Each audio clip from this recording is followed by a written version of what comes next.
Hello, everyone, and welcome to today's SCORE Fairfield County's live webinar on Brand U 3.0, how to refresh and relaunch your brand. I'm Bob Hogan, the webinar coordinator and a business mentor here at SCORE Fairfield County. And I'm going to be your host today, and our presenter is Ramon Peralta. More on Ramon in just a minute, but first some brief information on SCORE. If you could move the slide, please, Ramon. SCORE is a national organization with over 320 offices and 11,000 volunteers across the country, and we are part of the Small Business Administration, the SBA. Locally here, SCORE Fairfield County, we have over 130 volunteers with a wide range of industry, process, and subject matter expertise. And we offer three primary value-added services to small business owners. We offer free one-on-one counseling, which we can do by face-to-face, or in these COVID times, we do it by video, and we also do it by telephone or email. And you can access that by going to our website and clicking on the Request a Mentor link, or you can use the bit.ly link that you can see here on the screen. We also offer a wide range of educational workshops and webinars like the one today, about 150 throughout the year. And lastly, we offer extensive resources on our website, including access to subject matter experts. Our next live webinar will be Tuesday, August the 18th at noon. The topic is Make Money with a Blog with Holly Hurd presenting, and you can find more specifics on that webinar at our website, fairfieldcounty.score.org. And if you're on our website, there's also a wide range of archived webinars there that you can access on demand.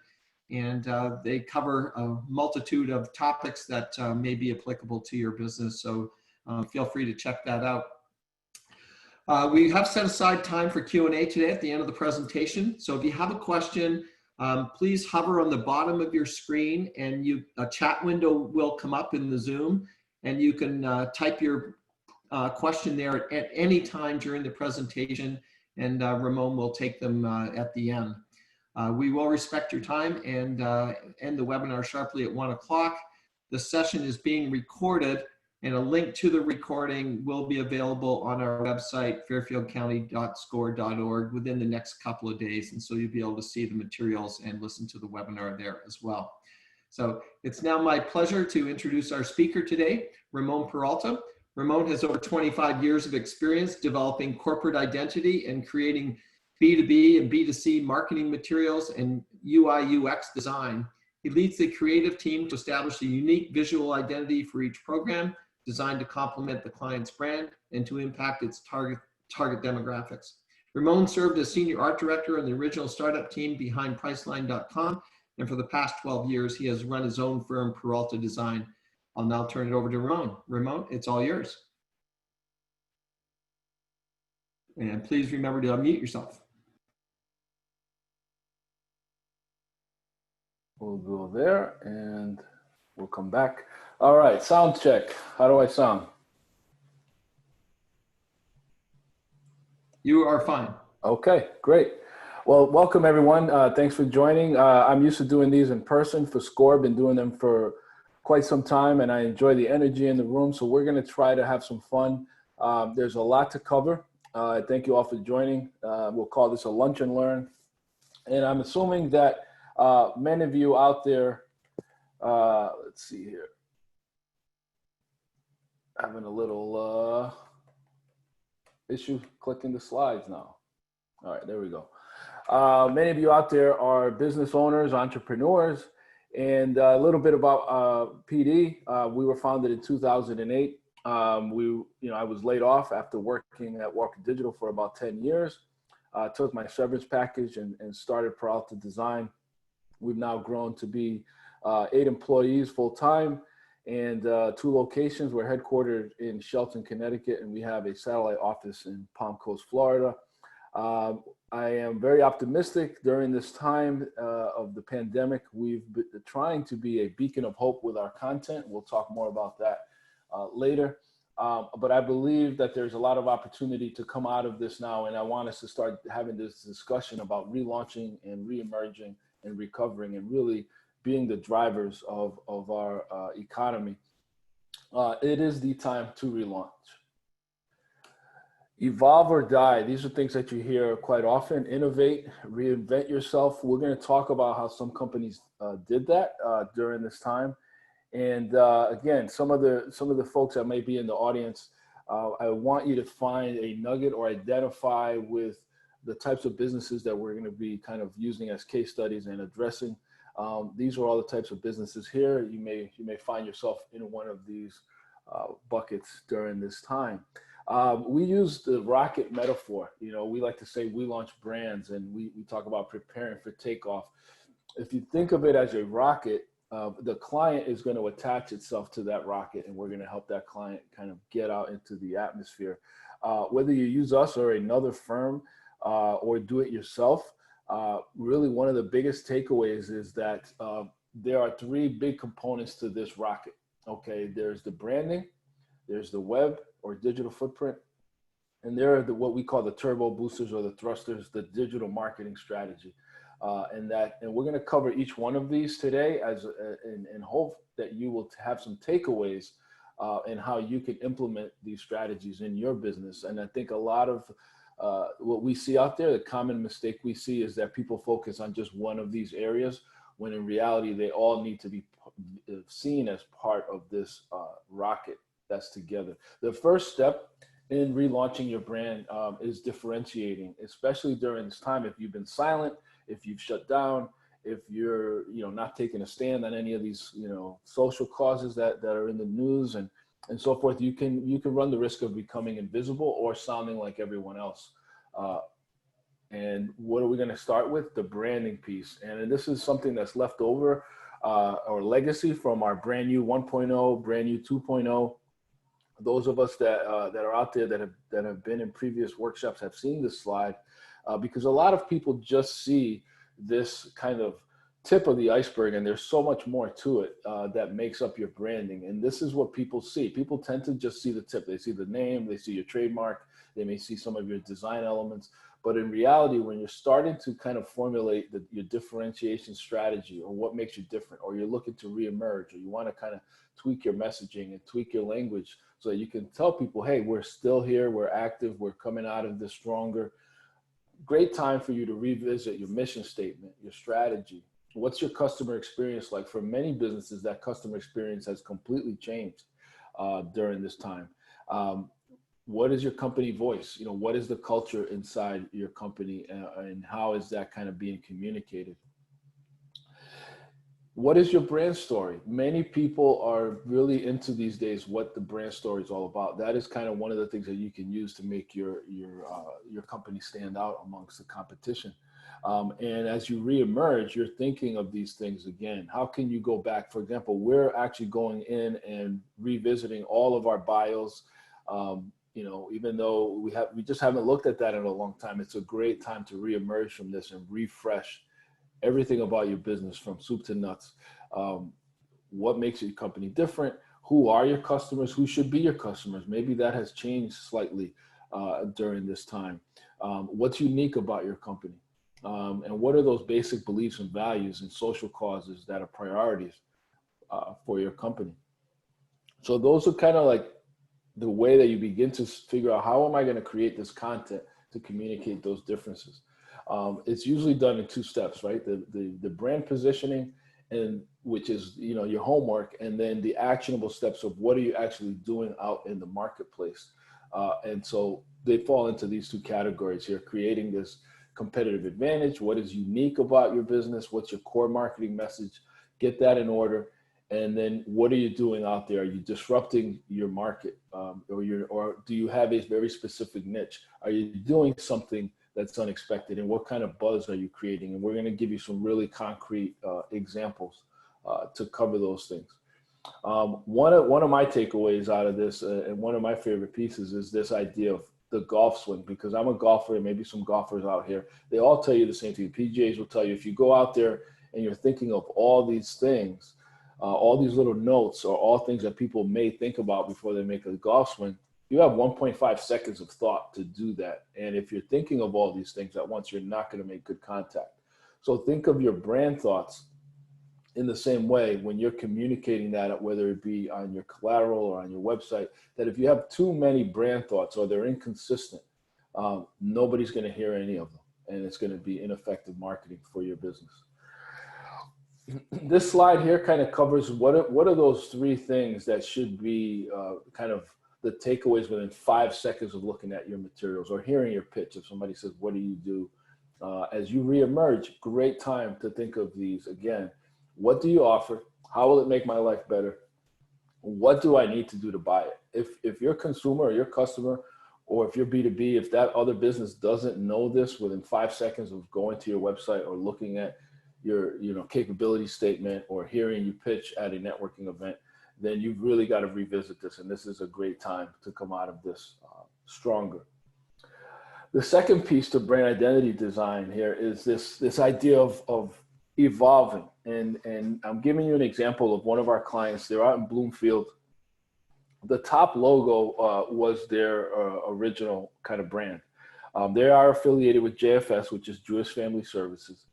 But they needed to kind of revisit and refresh their branding. And when you do that, in this case, we changed some of the fonts. And when you do that, you want to make sure that you have a breadcrumb trail to your current branding. Otherwise, you run the risk of alienating your existing customer base. So with JFS, their challenge was that they wanted to de-emphasize that they were affiliated with Jewish Family Services because they felt like their communication strategy was sending a message out there that they only cater to the Jewish community, which is not true.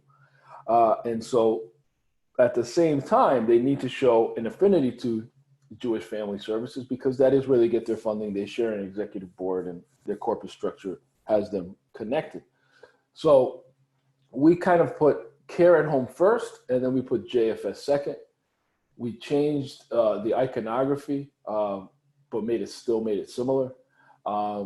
We updated their tagline, so we weren't using the word care at the same time. But you can see that this is more of an evolution of a brand, and this is what you would do during a relaunch. If you completely change your branding, you're restarting. And so this isn't a restart. We don't want you to have to start from scratch. We want you to leverage some of the brand equity that you may have now into this next iteration of your brand. So I want to give you an example of how you could refresh or relaunch your branding, but keeping a breadcrumb trail to your existing brand so that your target demographic is not lost, your personality of your company is still showing through.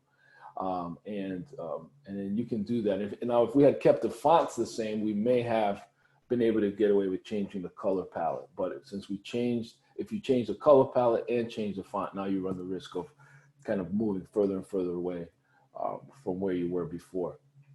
Social causes. Now, this is something that, whether it's George Floyd or whether it's the upcoming election or whether it's human trafficking, you're seeing people, their brands, not just people, but brands getting involved with these social causes. And it's another great way for you to pick something that you believe in, have it aligned with your company's values, and use it as a way to come out of this stronger and show whether, for us, we did a campaign, and I'll share it in a minute, but we did a campaign with the masks. And our campaign was hashtag reopen safely. We were really big on this idea of reopening the economy, but doing it in a safe way. And that voice was somewhat lost through all the noise because it was either the extreme one side where it's like, hey, I'm not coming out of the house, or the extreme to the other side, which was this is all a hoax. And somewhere in between, that moderate voice of saying, hey, we can reopen safely was being lost. So we chose that. So you do have to kind of pick a battle and choose it and use that to relaunch your brand. And Howard Schultz was famously quoted as saying that people that believe they share values with a company will still stay loyal to the brand. So it's a great time to say to yourself, what are the values of my company? And do they align with what I believe in? And do they align it with what my customers believe in? Now, Nike took a very controversial stand when they started putting out these ads. And this was way before George Floyd. They took this approach.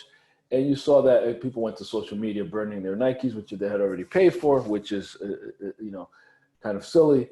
In my opinion, if you've already bought something, you're not really boycotting it. But they took this stance with Colin Kaepernick. And for them, they were able to earn an extra $6 billion in profit. So they took a gamble with it, and it paid off big time for them because they understood their target audience. They understood who were buying their shoes and who weren't buying their shoes.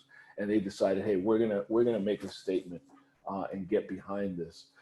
It doesn't always work. Now, Gillette did something similar, and they put a video out, and they tried to kind of piggyback on the Me Too movement, and it completely backfired. For Gillette, I think they lost about $8 billion of revenue because men, their target audience, didn't really take too kindly to their toxic masculinity video. So you have to be careful.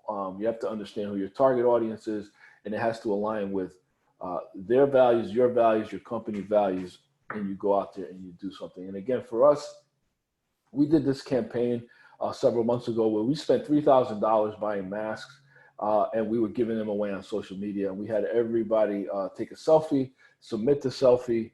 We would post it, and the hashtag was #ReopenSafely. Get a free mask. And it worked very well for us. It showed that not only are we launching brands and we're pro-business, but that we were taking an active stance in keeping our employees safe, our clients safe, and our families safe.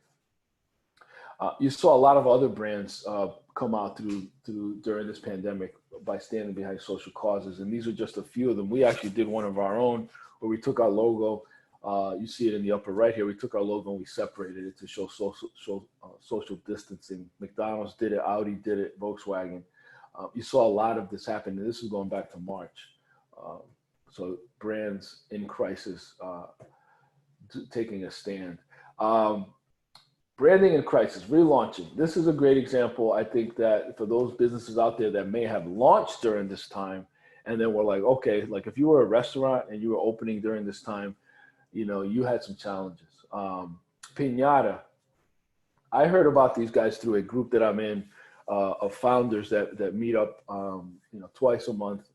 And these guys are founders from all over the country. Piñata is a startup out in Texas, and they launched during COVID. And their whole model was actually based on rent payment rewards. So they were going to incentivize people that were renting or leasing with gift cards and prizes for paying their rent on time. And what happens? COVID hits, people lose their jobs, people are not going into the office. People were looking for rent relief instead. And so they really couldn't come out and push this too hard. And so they pivoted. They did a complete 180. And they took like $10,000 and set it aside and created a rent relief program where you could actually nominate someone for rent relief, and then they would pay that person's rent. And they kept their brand out there. They looked like the good guys, and they took a negative, turned it into a positive. And so sometimes it may be something completely opposite of what we set out to do that we need to pivot towards. But if this aligns with their values, if this aligns with their brand, it's a great strategy, and I really admire what Piñata did there. The Founders Forum. So this is the group that I was telling you about that I met the Piñata folks on this particular call. Now, it's another great example of creating something new in your business while you're trying to relaunch. So Founders Forum was created by Scott Case, which is a co-founder of Upside Business Travel. Now, Scott and I go back to Priceline and Jay Walker days, but here you have a travel company during COVID that when nobody's traveling, right? Airlines are down, nobody's flying, nobody's home, everybody's home. What did they do? They created Founders Forum. And so Founders Forum is a venue on Zoom where they bring up special speakers and topics, and you get to network with other founders from all around the world. They even had a hashtag stay home. That's completely counterintuitive to a travel company. But they did that, and I think it's genius because they continue to add value. They stay on the radar, and all these founders, when we get a vaccine or when travel opens up again, all these founders are going to have a very, very good experience dealing with Upside and dealing directly with the founder week after week after week. Like Scott is the CEO of this company, and he shows up in a t-shirt on Zoom, and he hangs out with you, and he gives you advice, and you get to interact with him. And so when this is all said and done, they've actually been grooming their customer base, which I think is brilliant. This is one of our clients, Networking and Diners. They were meeting in physical locations, and they pivoted during this time and said, hey, we're going to have to continue networking virtually. So what did that do for them? They created a brand new vertical. They created a Networking and Diners virtual, where now they're getting members from Colorado, from Florida, and they've expanded, and it's at a cheaper price point than their physical locations were. And it's an example of a vertical that didn't exist before. So when you're relaunching your brand, you may have an opportunity to relaunch a new vertical that just didn't exist prior to COVID and the shutdown, which I think is very, very exciting on how to take a negative and turn it into a positive. Now, let's talk about digital a little bit. So your digital footprint and the web part of the whole, right? If you think of the spaceship analogy again, we just covered branding and how you can pivot and how your values and how your brand identity works. Now we're kind of talking about this hull. The hull is like, think of it as your house. If you're inviting people to your house, and the invitation would be the digital strategy part, which we'll talk about next. What does your house look like when people get there? Is it clear that the door is right in the front and that there's a pathway to get to the door, or does the house look abandoned, or does it look closed or shut down? This is a report card example that we give to clients for free, and we grade their sites on design, on usability, which is user experience. Design is user interface. On performance, how fast does it load? Search engine optimization, which is SEO. We'll cover both organic and paid. And the content, if your website doesn't have a lot of pages or doesn't have good content, it's not going to perform well. It's not going to get found very well. So website is a big part of this. Now, we're talking about getting found. How easy is it for your audience to find you online? This is a great time for you to kind of revisit that and do a complete audit on your branding, on your website, and on your digital strategy. Let's go over some SEO basics when we talk about setting up a website. The best practices for setting up a website are to make sure that you cover these SEO basics. If your web developer says we don't do SEO, this is not anything beyond best practices of creating a website. You need your page titles and header tags, meta descriptions, keyword density.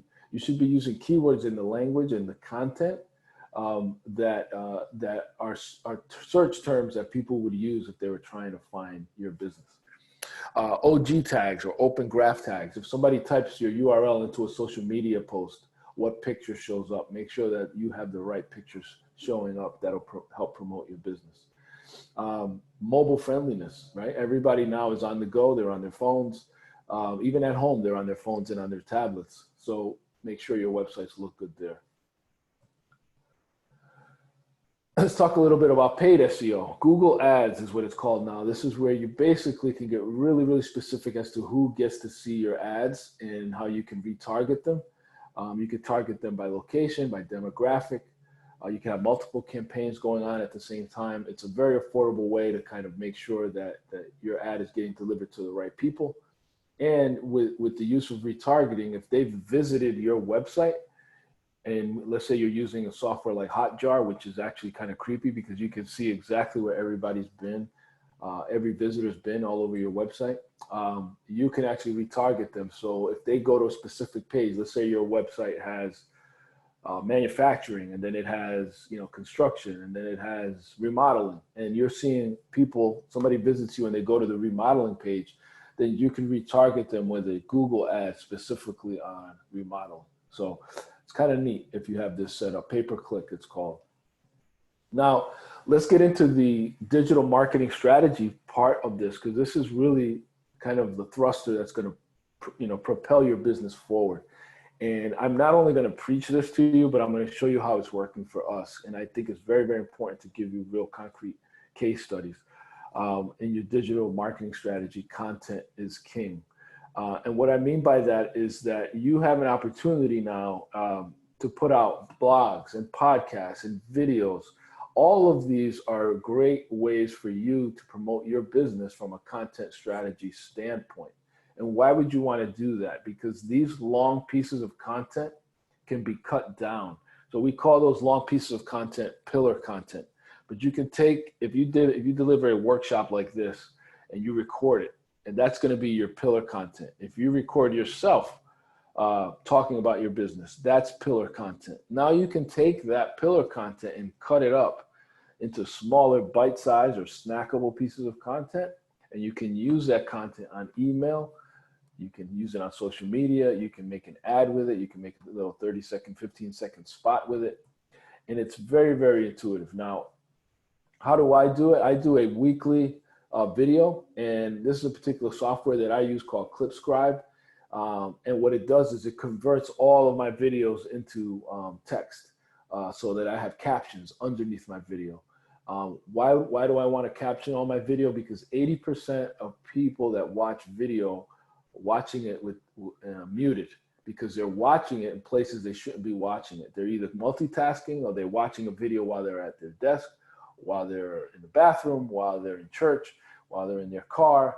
They're watching video in places that they don't necessarily, they're not able to put the sound or the volume up. So captioning your video is a big, big takeaway. And then I use that video and I put it on IGTV. I have about 40 episodes. I try to make them all about 2 minutes long. They're on IGTV, they're on LinkedIn, they're on Facebook. And I'll show you how all of this stuff kind of ties together in a minute. We're putting out a podcast. Okay, this is all stuff that we're doing as marketing. This is all what we consider digital marketing or content marketing. And this is really the holy grail of this presentation, is that as you relaunch, I encourage you, all of you, to really take the time to create your own narrative and put out content. Okay, we're up to 10 episodes now. We record every other week, and then we have this podcast created. Right now we're doing it through Zoom.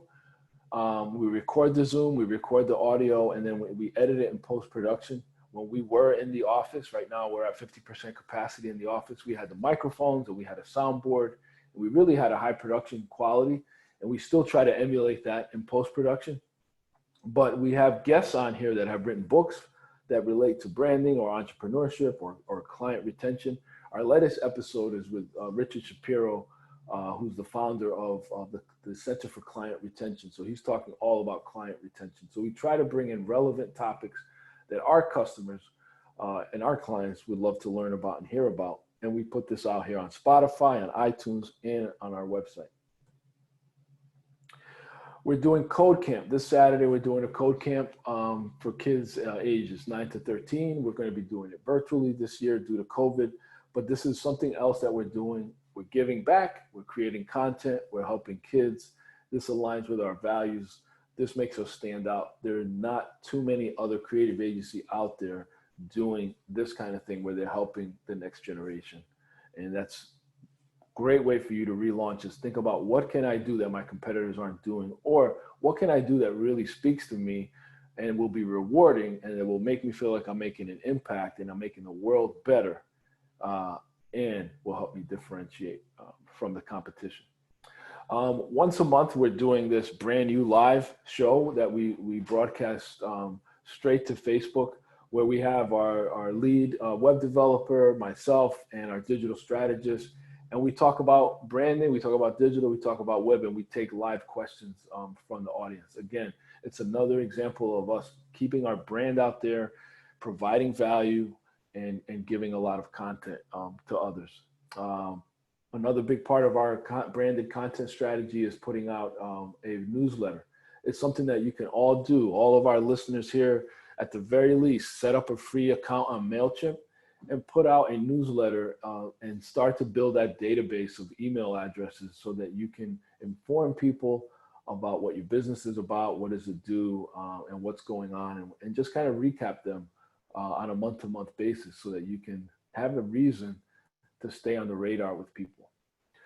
So you put all this time in, you put all these videos together, you write a blog, you put all this stuff. How does this all work? How does this turn into customers? All right, that's what everybody wants to know is, okay, so I've relaunched. Now what? How do I get sales? What I'm showing you here is kind of like the secret sauce. This is like the KFC, recipe for fried chicken. This is what we call a digital sales funnel. And if you follow along, I've only picked our podcast episode and our virtual brand new live episode as our two kind of pillar content. So all the way to the left, you're looking at those two, the brown and the teal circle there.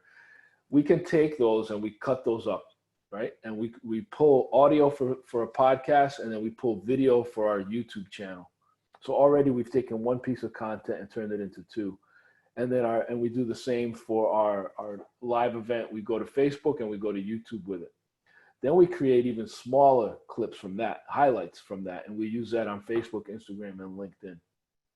Then we use that content to build and grow our social media audience, and we retarget them towards our website by creating ads for our free consultations and our free report cards. And then those people end up going to our website.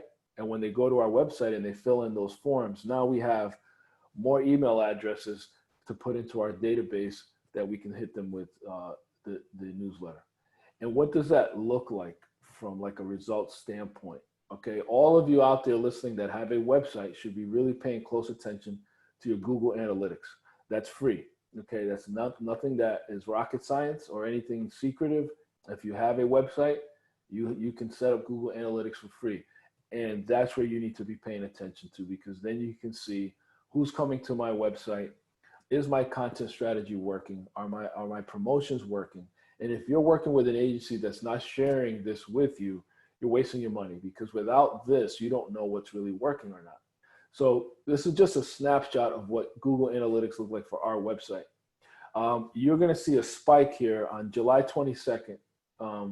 We went up to almost 600 visitors to our website on one day, because there was a blog that I wrote about the whole Goya thing and the boycott and all that other stuff. And I wrote an opinion piece on that, and it got over almost 600 visitors to our website in one day, just by putting a blog out there. Okay, that in that month we had almost 1,800 users, visitors, and 92% of those visitors were brand new visitors. So we've really been ramping up our digital strategy, and we can look at this and say, hey, this is actually working. And we can see like, where are those visitors coming from? So we can see by this chart, and again, this is all free and available on Google Analytics. We can see that 60% of our visitors came to us through social media. So we found that to be pretty interesting. Demographics, we can see it's kind of wild, but our split for our audience or our visitors to our website is pretty evenly split, 50-50. It's 49.8, 50.2, which is quite amazing. And then we can also see like our average age. Most of our users are between the ages of 25 to 34. But if we look at it collectively, most of them are between the ages of 25 and 64. So we take that also, as information. We can also use Google Analytics to see where our visitors are coming from. So a good majority of our visitors are coming from the United States. 92%, almost 93% are coming from the US. And you can get really, really granular. You can get down into like, what city are they coming from? In this instant, in this particular chart, a majority of them are from the New York area. The whole point of me sharing all these kind of like detailed graphs with you is just to kind of bring the point home that if you have a good brand strategy or good branding, and you have a strong website with a good user experience, and then you have a strong digital strategy as part of your relaunch strategy to really push your business forward, you're going to see results. And I'm sharing this with you to just basically show you that content marketing works.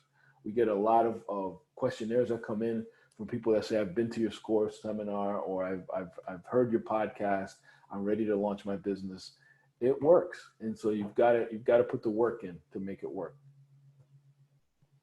Think of you flying your ship, right? This is a screenshot that I snagged from, I think, a Star Trek virtual game that just came out. And I just want you to picture yourself at the helm of your business. And if you were at the helm of your business, and what would be on your screens is your Google Analytics. You want to see think of your website as the hub of your business. How are people coming here? How are they finding us? How are they interacting with us? And you can adjust, your trajectory based on that data. But without that data, without you knowing what's working and what's not working, then I fear many small business owners are just kind of throwing money away, or they're not spending any at all, and they're not getting any results because they're just not putting in the work. So as we kind of bring this presentation to a close, because I want to get some questions and answers and leave some time for that, I wanted to share a brand launch checklist to just kind of recap as you think about relaunching your brand, some of the things that you can think about, like what do you do best? Who do you do it for? What makes you different? What does your brand identity look like? Does it need a refresh? Craft your brand story. Be the guide. If you have a customer, be their guide. Help them get to where they want to go. Is your business memorable? Does it have a unique competitive advantage? And if it does, make that repeatable. So don't really put out more than 1 or 2 brand thoughts, maybe 3 brand thoughts that people will remember, because again, Bezos is famous for saying your brand is what people say about you when you're not in the room. What are people saying about your business? You can control that by the brand thoughts that you put out there, but you've got to communicate consistently. Help as many people as possible. Our whole kind of mission during this whole pandemic has been be a beacon of hope, be a beacon of light. I'm not getting paid for this here today. This is just part of our values, is to really help and volunteer and help our fellow man, help our fellow businesses, so we can all do better together and become the expert. Regardless of what your business is about, you want to be that expert. You want to be that authority. You want to be the go-to. You want people to think of you in your business, whether you're a financial advisor, whether you're a florist, whether you're a builder, whether you're an IT person. Become the expert, and you do that by putting out really effective and consistent, well-branded digital content that continues to reinforce that position for you. Some recommended reading, The Go-Giver. It really aligns well with everything I've shared about helping others. Great book. There's a follow-up to that book called Go-Giver, Sell More. They're both very short reads. Good to great. I have it on audio. I listen to it on all the time on long road trips and so forth. It's a great classic that talks about, building a business, building it to last, why some companies survived, why some don't. Having it's important to have the right people on the bus, but it's more important to have them in the right seat. All those kind of nuggets are in there. And building a story brand, I love that because it speaks to that piece about be the guide for your customers, and how to clarify your message, and how to kind of build that story brand. And I'm actually working on a book myself that's going to have a lot of these strategies in it, and it's coming soon. And I want to say thank you to everyone that's on the call, and thank you to SCORE for inviting me to present. And I think at this point, I'd like to open it up to some Q&A. Okay, that's great. Thanks, Ramon. We will use the remaining time for Q&A, and we'll take as many questions as we can up until 1 o'clock.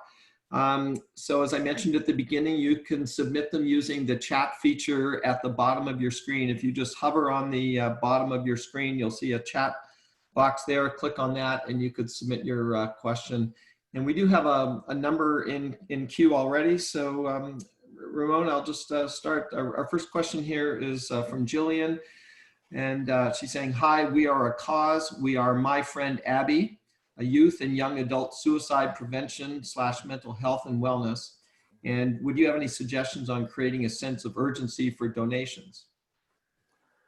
Well, right now, there is, everybody's out there looking for donations because everything went virtual. So you're going to have even a harder time to kind of be above the fray. So it's definitely, in my opinion, a great opportunity to share the story behind why the organization started. I'm sure that there's something about Abby, just based on the name that could be shared. And there's so many causes out there that you want to just share what makes yours different, share why it was founded. And I've heard one of the silver linings about all this pandemic stuff is that many of these nonprofits have actually raised more money this year than prior years, simply because they didn't have the overhead, because they couldn't have the events that they used to have. So it all became net profit for the fundraising. So for my friend Abby, I am not familiar with it, but I think that you would benefit from a strong digital content strategy or branded content strategy that begins with telling the story about why you were founded. And I think it's something that's very relevant and a great cause that you'll find a lot of people rallying behind. So I think it's brand awareness is number one. Okay, that's great, and that's a good advice there. Ramon, I think roughly in the middle of your presentation, you were talking about SEO. Mm-hmm. Could you give an example of keyword density? Yes. There. So keyword density would fall under the category of organic SEO. So what that necessarily means is that if your website is done right, you don't necessarily need to spend a lot of money to come out in the search rankings high above your competitors.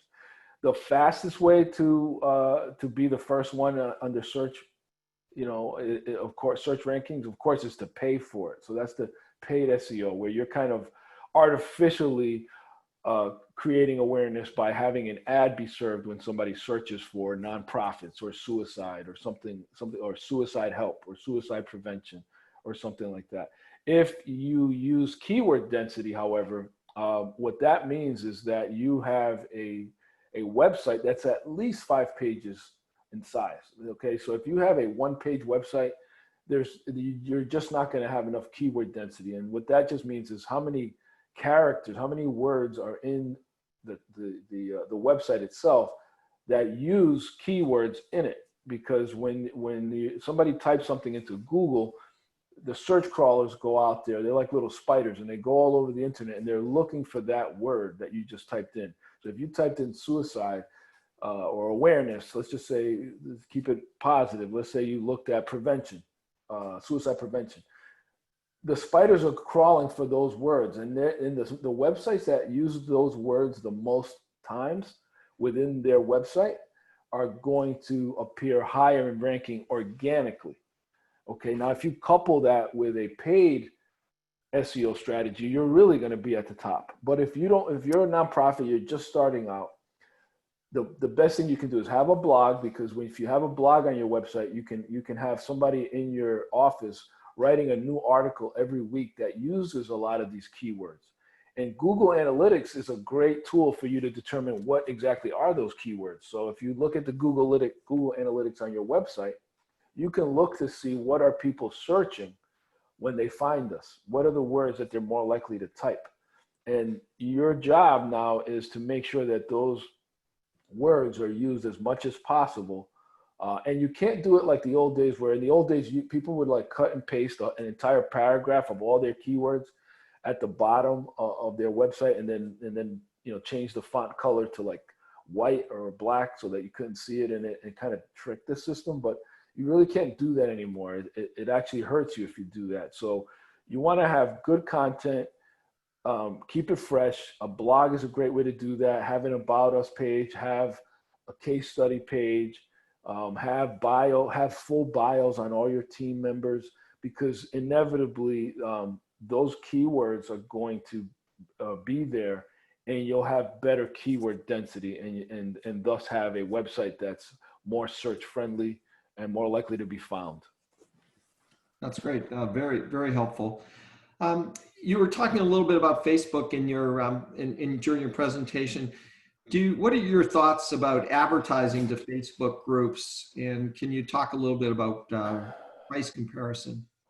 Yeah, so it's a controversial topic right now. We've actually had some clients that, as of recent, have decided not to advertise on Facebook because of all the political ads. I guess Zuckerberg decided not to ban political advertising on Facebook. So some of the bigger advertisers have stopped advertising there. And then when you talk about Facebook, you're also including Instagram, because Facebook owns Instagram. So, but from a practical standpoint, from a cost effectiveness standpoint, we still recommend it. We think it's an affordable way to be on the radar. I mean, you have almost 2 billion people parked on Facebook from the moment they wake up to the moment they go to sleep. And so it's a great way to, and you can have a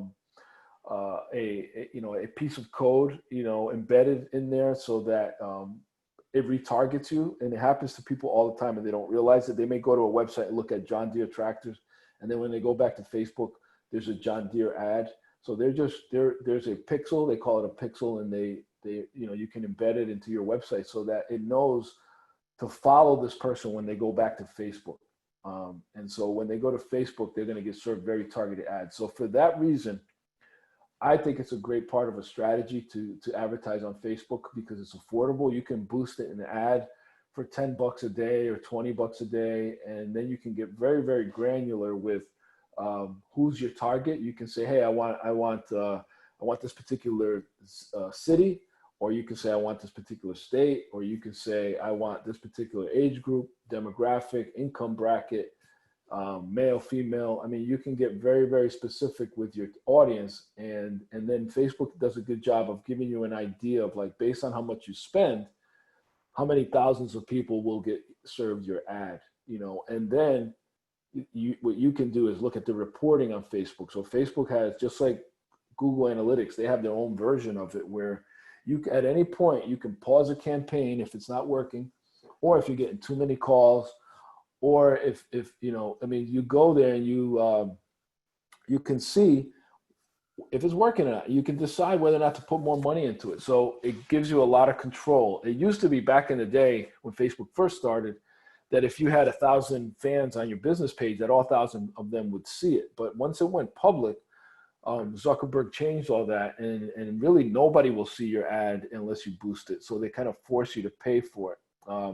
So I still think it's a good part of your strategy simply because of the cost effectiveness and the reach and the ability to target. And that's me leaving all the political stuff out of that conversation. No, that's great. You were talking about social media campaigns and whatnot, and if for businesses that don't have a large staff and need to kind of divide their time between running the business and handling their social media, what are your top choices that would you recommend as the best channels or most effective channels for a business to focus on if they can't do it all? Yeah, I think that obviously Instagram and Facebook, because they're owned by the same company, it's a very cost-effective way to automate some of your posts so that you can share something on Instagram and have it automatically share to Facebook or vice versa. And I think that's helpful. We recommend a tool called Canva for those that are doing a lot of the social media themselves. It's we actually have a tutorial on it on our website. It's very easy to use, and what it does is you can create some templates for your business so that you can put in quotes, you can put in pictures, you can but it already has kind of like your logo and it's branded for your business. But we don't really use Twitter too much, even though you can automate some things there where you may post something on LinkedIn and then post it on Twitter.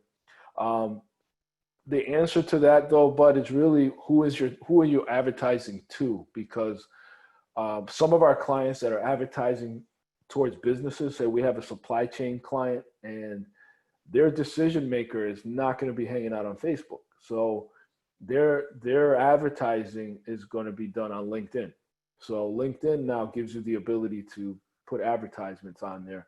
If your business is B2B, advertise on LinkedIn. If your business is B2C, advertise on Facebook. You don't need to be on every single platform, from a practical standpoint, but also just from a budget standpoint. It's just not realistic. So look and see, who am I trying to reach and where do they hang out at, and then go to where they are. Great. I think that distinction is really important. You talked about your Goya blog post during the presentation. There's a question from Loretta asking, was it posted on your website or somewhere else? Right. Great question. So I posted it to my website, and I shared the link to the website. post, on my social media, on Facebook and LinkedIn. And on LinkedIn, things go really, really go viral. If you put it on your own personal Facebook page, only your friends can see it, unless you, of course, make it a public post. But on LinkedIn, everything's public. So your connections and their connections and their connections. So you can see people that comment, whether they're second tier, third tier, fourth tier. So it really took off on LinkedIn. And we think that had a lot to do with it. So if anybody wanted to read it, it actually took them to the website.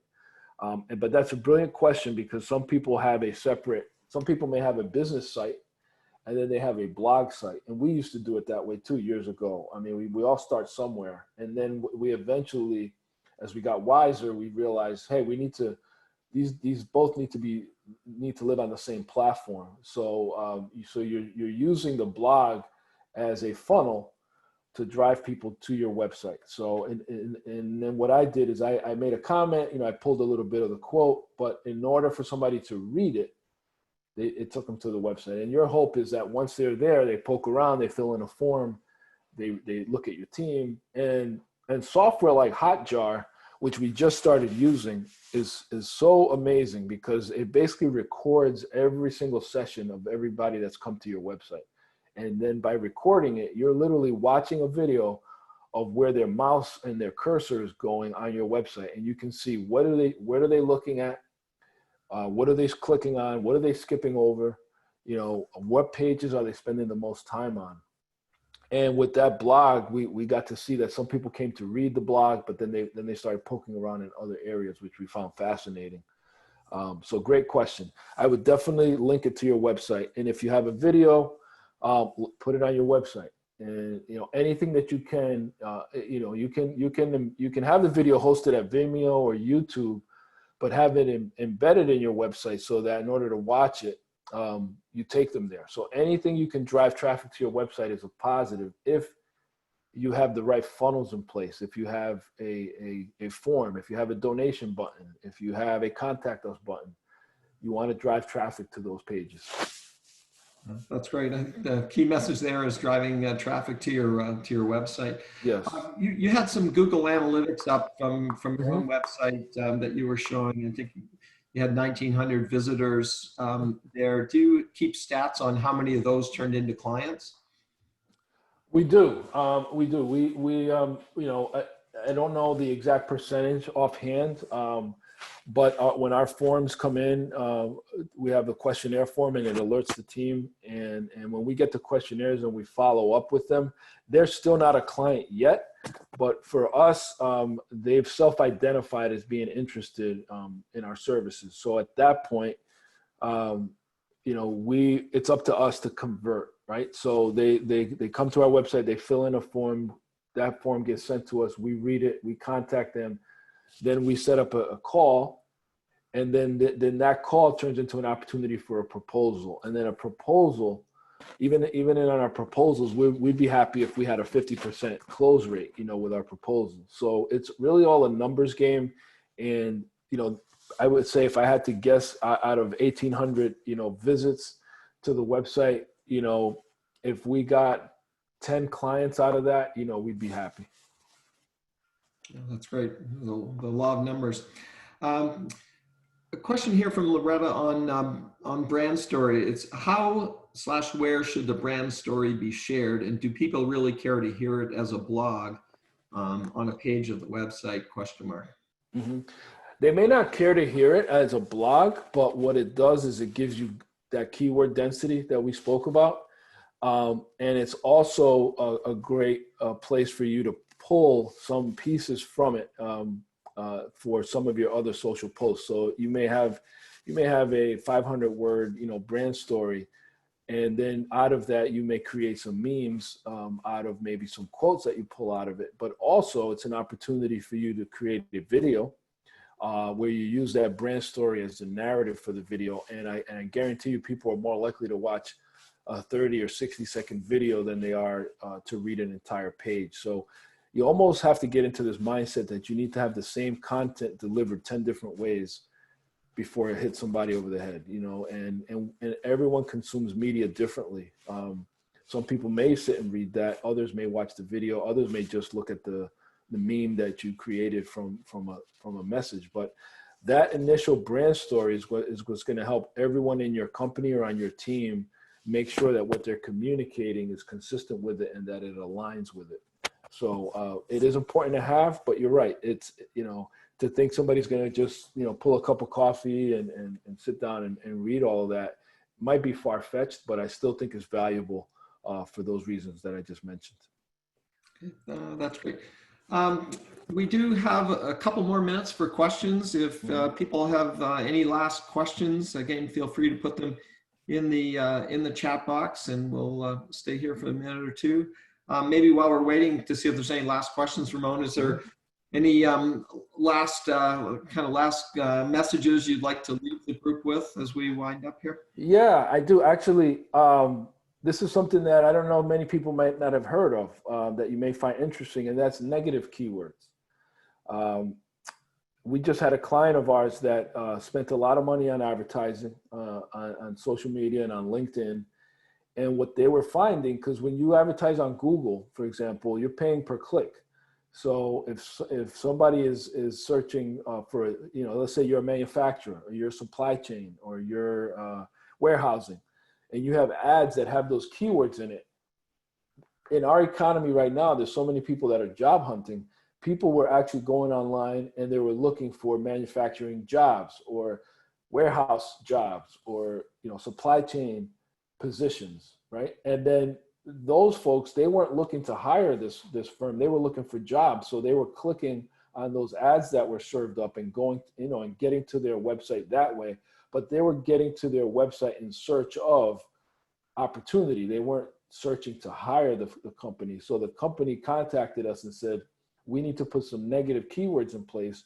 And so we put keywords like jobs and positions, opportunities, hiring, all those words we put in there as negative keywords so that if somebody were to type those words in conjunction with the keywords that they already had in place, that their ads wouldn't get served up. So it's just kind of a little interesting factoid there that there is such a thing as a negative keyword so that you don't drive traffic to your site if you don't want that kind of solicitation. And just something I thought would be helpful to share. No, I think very helpful also that, saves money and exactly makes it more effective. We're almost at time here, so we're gonna wind up. Just a reminder to everyone that the webinar has been recorded, and so you can access the materials and the recording on our website, fairfieldcounty.score.org, within the next couple of days. Our next webinar is next Tuesday, August the 18th at noon, and the topic is Make Money with a Blog with Holly Hurd presenting. And again, you can get free individual counseling by either going to our website or using the bit.ly link that you see on the screen. And lastly, I would ask you to please fill out your evaluations that have been sent. It helps us with future webinars. And with that, I'd like to, on behalf of SCORE, thank everyone for attending our live webinar today. And a special thank you to Ramon Peralta for presenting to us. So stay well, everyone, and have a great day. Thank you. Thank you, Bob. Thanks, everyone.